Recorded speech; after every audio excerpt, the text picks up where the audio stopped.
Welcome to Motivation with Marissa. I'm Marissa Mitchell. Today, my guest is a DMV-based and raised attorney who uses her love for both the community and music to make a difference. Miss Melanie E. Bates is joining me today. How are you? I'm doing excellent, Marissa. Thank you so much for having me. It's truly an honor to be here with you today. Well, I want to thank you for squeezing me in because you do so much. I'm like, how does she have the time to talk to me? But you're here to share the good word. And you also brought a very close friend of yours. Yes, my violin.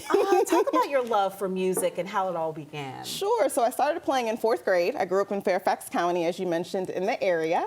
And I played up until high school. I was really good, if I will. My parents were so great and invested a lot of time and resources into my development. I was admitted into the advanced orchestra. I traveled all around. I competed. But when I got to high school, I thought it wasn't cool anymore. Biggest regret of my life, I quit. I stopped playing despite all that my parents tried to do to keep me into the arts. But I went on and I studied marketing at Hampton University, studied communications, and then eventually went to law school. But I came back to my love of the instrument during the pandemic. So I think that is an incredible journey. I'm curious to know, though, you said you thought it wasn't cool. What informed you of that? Because I think it's the coolest thing ever. Yes, I think that now. But back then, you know, kids are who they are. Our kids are going to be kids each and every time. Yes, and I thought it was better to be a cheerleader. So I put the instrument away, became a cheerleader for those years in high school. So yeah, just listening and trying to be fitting in, being in the cool crowd. So got it. When you talk about your instrument here, you just light up. Oh, thank you. I can feel the energy here. Can you play a little something for me, if you don't mind, to kind of illustrate that love? Excellent. For the violin? I'll be playing Lift Every Voice and Sing. Oh, don't make me cry. Yes, it's known as the Black National Anthem, written by James Weldon Johnson. And it's something that I like to play in community spaces. Everyone rises to their feet if they can, and they sing along. And it really just gives me chills to feel that shared sense of love and community. So I'll play that for you. I'll lift every voice and sing.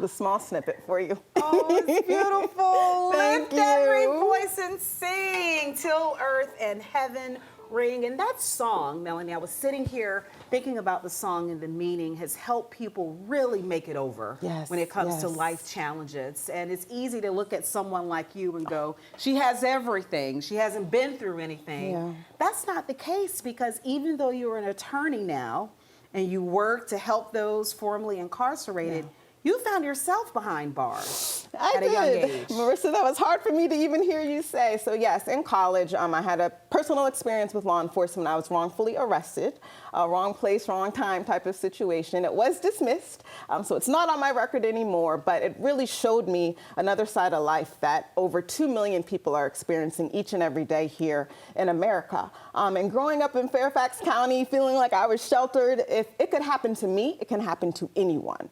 So after that, and reflecting on my life and my purpose and my goals, it really drove me to become an attorney to help those who have been wrongfully convicted or just touched by the system overall. I believe that incarceration, as we know, is a direct correlation, a direct connection to slavery in this country. And so it impacts people of color more than any other race, especially Black Americans. So I'm dedicated to do all that I can to support those who are away. As you know, in DC, we're not a state. So our criminal justice system is controlled by the United States Congress. Every law that our DC Council passes has to go through a congressional review period.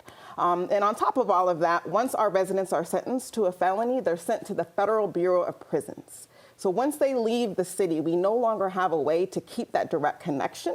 And as we know, reentry, coming back home, the best way to do that is having that love, having that connection with the community and their family members while they're away, having educational programs in different industries and trades that they can engage in while they're away when they come home. And so my goal is to work with, and I'm doing it now, thankfully, gratefully, working with nonprofit organizations who serve that population. Wow, because there are bars we can see and we don't see, right, but it's still a form of bondage, like you drew that connection between slavery and incarceration. So what does that look like, Melanie, when you're out in the community and you're speaking with these people? Are you doing motivational speaking, or how are you volunteering and giving your best to help them? Sure, thank you for asking that, Marissa. So through my consulting firm, Melanie Bates Consulting, we focus on policy and communications around justice reform. So we work with organizations to serve their populations by conducting workshops.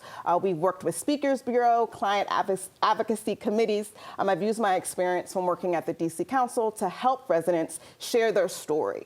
I believe in leading with lived experience. Those closest to the problem are closest to the solution.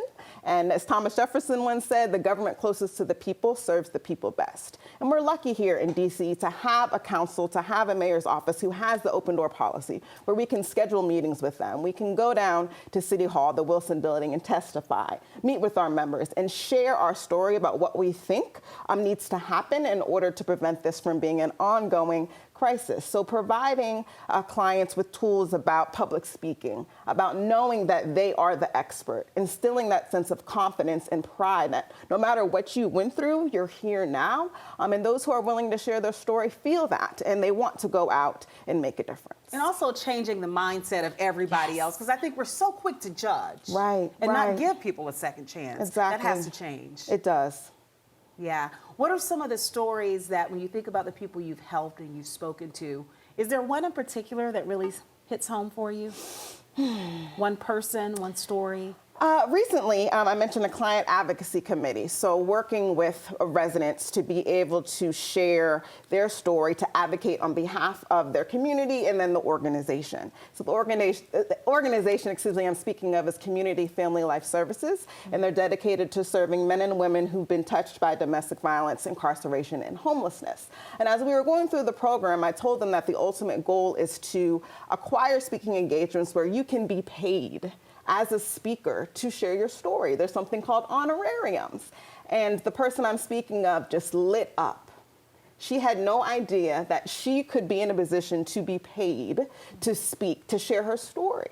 And I told her, that is your gift, that is what you are providing, and you should be paid for your time and your service. So that really inspired me to keep going, to keep doing these workshops, to keep providing resources that people can use in their daily lives. And I know it's money, but it's also value. Yes. That you're replacing essentially on someone's life. Right. And I think people forget that when they've gone through that experience. Exactly. That they still matter. They do. And that's a helpful reminder. So you work with that population, but also youth, that instilling confidence in them at a young age. And I look back over my own life, and I'm so thankful to my parents and mentors, because they made it clear when I was this tall, you know, that I was loved and valued and worthy. And you're now doing that for so many other young people. Thank you, Marissa. Thank you for sharing that. And kudos to your parents for loving you growing up. But unfortunately, everyone doesn't have the same background that you and I were so fortunate to have. And so through violin, as I shared, I quit because I didn't think it was cool. So now coming back to it, I'm just so grateful that I'm able to play again. I launched something called the Black Musician Academy. With the generous support of foundations and individual supporters, I go into youth groups, into summer youth employment programs, and I share about classical composers that were Black. And I always say, if I had known about people like Joseph Boulanger, Clarence Cameron White, Florence Price, Scott Joplin, and so many others, that they had a foundational impact on classical music. It wasn't just Bach and Beethoven, that I would have felt more connected to the instrument. I would have seen myself in it, and I feel like I would have kept on that path.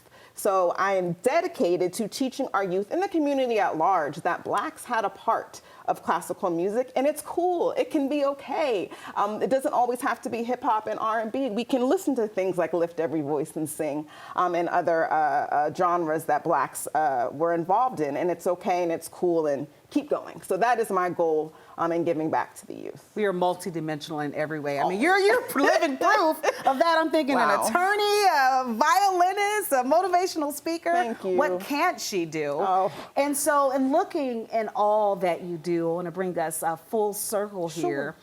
Play something, I guess, that would symbolize a message to people. We find ourselves in a time where many are struggling in a multitude of ways and need that special inspiration or encouragement. Yeah, I would say We Shall Overcome. Oh, that's another good one. That's another, The old spiritual. When I go and play for nursing homes, senior living facilities, I always say that we shall overcome. Even what they had to overcome to even get to that space that day, to hear me play, Marissa, it just fills my heart with joy. And I let them know that we're there with them because what? We shall overcome. So thank you for asking that.